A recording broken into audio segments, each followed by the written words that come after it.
জানিয়ে দিব হাতে থাকা সর্বশেষ আপডেট আন্তর্জাতিক সংবাদ। প্রথমেই সংবাদ শিরোনাম, এরপর বিস্তারিত। মার্কিন সামরিক বাহিনী ৬টি পারমাণবিক বোমা হারিয়ে ফেলেছে। আরও জানিয়ে দেব ইরান যুদ্ধে ১৫০ জনের মতো মার্কিন সেনা আহত। আরও জানিয়ে দেব দুবাই বিমানবন্দরের কাছে ড্রোন হামলায় বাংলাদেশি সহ আহত ৪। আরও জানিয়ে দেব মোজতবা খামিনি সুস্থ আছেন। সর্বশেষ জানিয়ে দেব যুক্তরাষ্ট্রের হামলায় ইরানের ১৬টি মাইন স্থাপনকারী জাহাজ বিধ্বস্ত। এতক্ষণ শুনছিলেন সংবাদের শিরোনাম, এরপর বিস্তারিত। তার আগে আমাদের ভিডিওটা যদি ভালো লেগে থাকে তাহলে লাইক, কমেন্ট, শেয়ার করে দেবেন, আর আপনি জানিয়ে দেবেন আপনি কোথা থেকে দেখছেন বা শুনছেন। মার্কিন সামরিক বাহিনী ৬টি পারমাণবিক বোমা হারিয়ে ফেলেছে। যুক্তরাষ্ট্রের বিশাল পারমাণবিক অস্ত্রভাণ্ডার থেকে বিভিন্ন সময় হারিয়ে যাওয়া ৬টি শক্তিশালী পারমাণবিক বোমা নিয়ে নতুন করে আন্তর্জাতিক মহলের দুশ্চিন্তা দেখা দিয়েছে। মার্কিন সামরিক পরিভাষায় ব্রোকেন অ্যারো বা পারমাণবিক অস্ত্র সংক্রান্ত দুর্ঘটনা হিসেবে চিহ্নিত ৩২টি ঘটনার মধ্যে এই ৬টি বোমার হদিশ আজও পাওয়া যায়নি। এদিকে পারমাণবিক বহনকারী ডুমসডে প্লেন ইরানের দিকে পাঠিয়েছে যুক্তরাষ্ট্র। বোয়িং ৭০৭ এয়ারফ্রেমের ওপর ভিত্তি করে তৈরি এই বিমানগুলো মূলত পারমাণবিক হামলা শুরু করা ও আকাশ থেকে পাল্টা সামরিক পদক্ষেপ নেওয়ার জন্য ডিজাইন করা হয়েছে। যুক্তরাষ্ট্রের অবস্থান হল, তারা যেহেতু এই বোমাগুলো খুঁজে পায়নি, তাই তাদের প্রতিদ্বন্দ্বীরাও এগুলো খুঁজে পাবে না। তবে সমুদ্রের তলদেশে বা নির্জন স্থানে পড়ে থাকা এই মারণাস্ত্রগুলো যে কোনো সময় একটি বড় শহর ধ্বংস করে লাখ লাখ মানুষের প্রাণ কেড়ে নেওয়ার ক্ষমতা রাখে। নিখোঁজ এই অস্ত্রগুলোর মধ্যে অন্যতম আলোচিত ঘটনাটি ঘটেছিল ১৯৫৮ সালে টাইবি দ্বীপের কাছে। তখন একটি B-47 হাইড্রোজেন বোমারু বিমান মাঝ আকাশে অন্য একটি বিমানের সঙ্গে সংঘর্ষের শিকার হলে নিজের কাছে থাকা মার্ক ১৫ হাইড্রোজেন বোমাটি সাগরে ফেলে দিতে বাধ্য হয়। প্রাথমিক পর্যায়ে এটি একটি নকল বা ডামি বোমা বলে দাবি করা হলেও পরবর্তী সময়ে বিভিন্ন তথ্যে জানা যায় যে এটি একটি পূর্ণ মাত্রার শক্তিশালী অস্ত্র ছিল। ব্যাপক অনুসন্ধান চালিয়েও আজ পর্যন্ত সেই বোমার কোনো হদিশ মেলেনি। এছাড়া গত কয়েক দশকে এমন আরও ৫টি পারমাণবিক বোমার সমুদ্রের অতল গহ্বরে অথবা দুর্গম স্থানে হারিয়ে গেছে, যা এখন পর্যন্ত উদ্ধার করা সম্ভব হয়নি। বর্তমানে মধ্যপ্রাচ্যের অস্থিতিশীল পরিস্থিতি এবং পারমাণবিক শক্তিধর দেশগুলোর পাল্টাপাল্টি হুঁশিয়ারি এই হারানো মারণাস্ত্রগুলোর ঝুঁকিকে আরও বাড়িয়ে তুলেছে। ইরান যদি কোনোভাবে এই নিখোঁজ প্রযুক্তির নাগাল পায়, তবে তা বৈশ্বিক নিরাপত্তার জন্য এক চরম বিপর্যয় ডেকে আনবে বলে মনে করা হচ্ছে। বিশেষ করে টাইবি দ্বীপের মতো জায়গায় যেখানে বোমাটি হারিয়েছে, সেখানে এখন কোনো অনুসন্ধান চালানো হচ্ছে না। কিন্তু আধুনিক উন্নত প্রযুক্তির সাহায্যে ইরান বা অন্য কোনো পক্ষ যদি সমুদ্রের গভীরে তল্লাশি চালায়, তবে যুক্তরাষ্ট্রের এই পুরনো ভুলগুলোই তাদের জন্য সবচেয়ে বড় আশীর্বাদ হয়ে দাঁড়াতে পারে। এদিকে মার্কিন প্রেসিডেন্ট ডোনাল্ড ট্রাম্প গত বছরের শেষ দিকে পেন্টাগনকে রাশিয়া ও চীনের পাল্লা দিয়ে নতুন করে পারমাণবিক অস্ত্র পরীক্ষার নির্দেশ দিয়েছেন, যা এই খাতে নতুন করে প্রতিযোগিতার জন্ম দিয়েছে।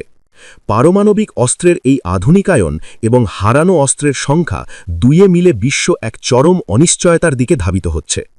সামরিক বিশ্লেষকদের মতে পুরনো ব্রোকেন অ্যারো ঘটনাগুলো কেবল ইতিহাসের অংশ নয়, বরং এগুলো বর্তমান ও ভবিষ্যতের জন্য একটি জীবন্ত হুমকি। যতদিন এই ৬টি মারণাস্ত্রের চূড়ান্ত অবস্থান নিশ্চিত না হবে, ততদিন পর্যন্ত এগুলো যে কোনো পক্ষকে আকস্মিক পারমাণবিক শক্তির অধিকারী করে দেওয়ার ঝুঁকি থেকেই যাবে। সূত্র মিরার ইউএস। ইরান যুদ্ধে ১৫০ জনের মতো মার্কিন সেনা আহত। ইরানের সঙ্গে চলমান ১০ দিনের যুদ্ধে এ পর্যন্ত প্রায় ১৫০ জন মার্কিন সেনা সদস্য আহত হয়েছেন বলে জানা গেছে। মঙ্গলবার ১০ মার্চ রয়টার্সের এক বিশেষ প্রতিবেদনে এই তথ্য প্রকাশিত হয়েছে। এর আগে পেন্টাগন কেবল ৮ জন সেনা সদস্য গুরুতর আহত হওয়ার খবর নিশ্চিত করেছিল। রয়টার্সের প্রতিবেদনটি জনসম্মুখে আসার পর পেন্টাগন তাদের ক্ষয়ক্ষতির হিসাব সংশোধন করে জানায় আহতের সংখ্যা আনুমানিক ১৪০ জনের মতো। পেন্টাগনের প্রধান মুখপাত্র শন পার্নেল এক বিবৃতিতে জানিয়েছেন, অপারেশন এপিক ফিউরি শুরু হওয়ার পর থেকে টানা ১০ দিনের হামলায় এই সেনা সদস্যরা আহত হয়েছেন। আহতদের শারীরিক অবস্থা সম্পর্কে পেন্টাগন জানিয়েছে, আক্রান্ত সেনা সদস্যদের সিংহভাগই সামান্য আঘাত পেয়েছেন। মুখপাত্র শন পার্নেল নিশ্চিত করেছেন যে আহত ১৪০ জনের মধ্যে ১০৮ জন ইতিমধ্যে সুস্থ হয়ে পুনরায় তাদের দায়িত্ব পালন শুরু করেছেন। তবে যে ৮ জন সেনা সদস্য গুরুতরভাবে আহত হয়েছিলেন তাদের সর্বোচ্চ পর্যায়ের চিকিৎসা সেবা প্রদান করা হচ্ছে। রয়টার্সের পক্ষ থেকে এই আঘাতগুলোর ধরন সম্পর্কে নিশ্চিত হওয়া সম্ভব হয়নি, বিশেষ করে বিস্ফোরণজনিত কারণে মস্তিষ্কে কোনো আঘাত বা ট্রমাটিক ব্রেইন ইনজুরি লেগেছে কিনা সে বিষয়ে পেন্টাগন সুনির্দিষ্ট কোনো তথ্য দেয়নি।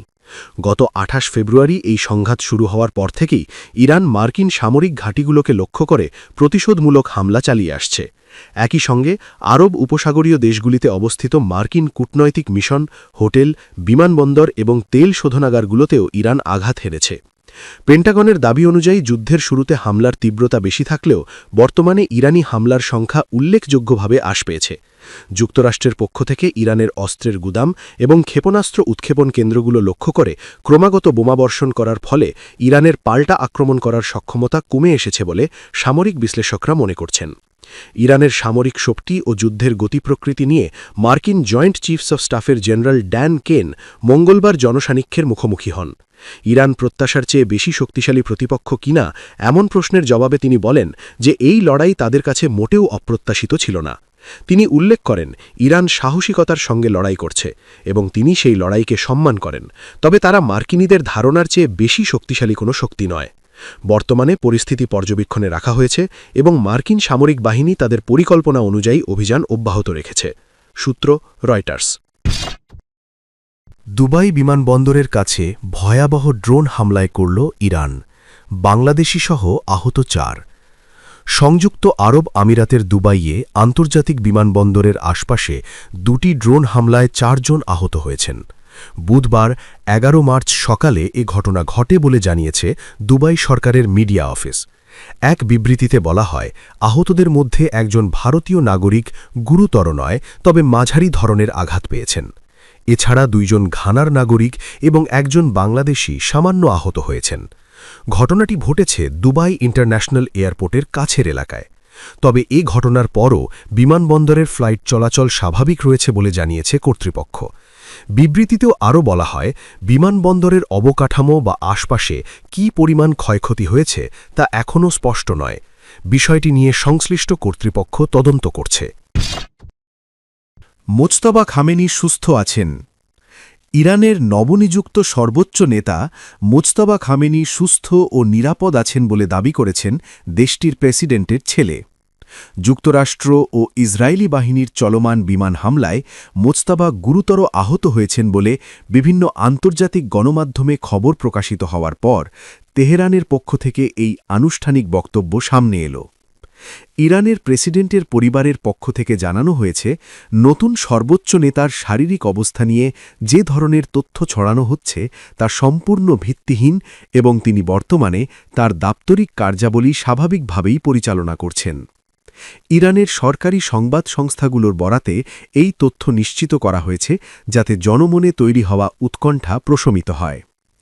এর আগে বিভিন্ন পশ্চিমা সংবাদমাধ্যম দাবি করেছিল যে যুদ্ধের প্রথম দিনেই মার্কিন ইসরায়েলি ক্ষেপণাস্ত্রের আঘাতে মোজতবা খামেনির পা ক্ষতিগ্রস্ত হয়েছে।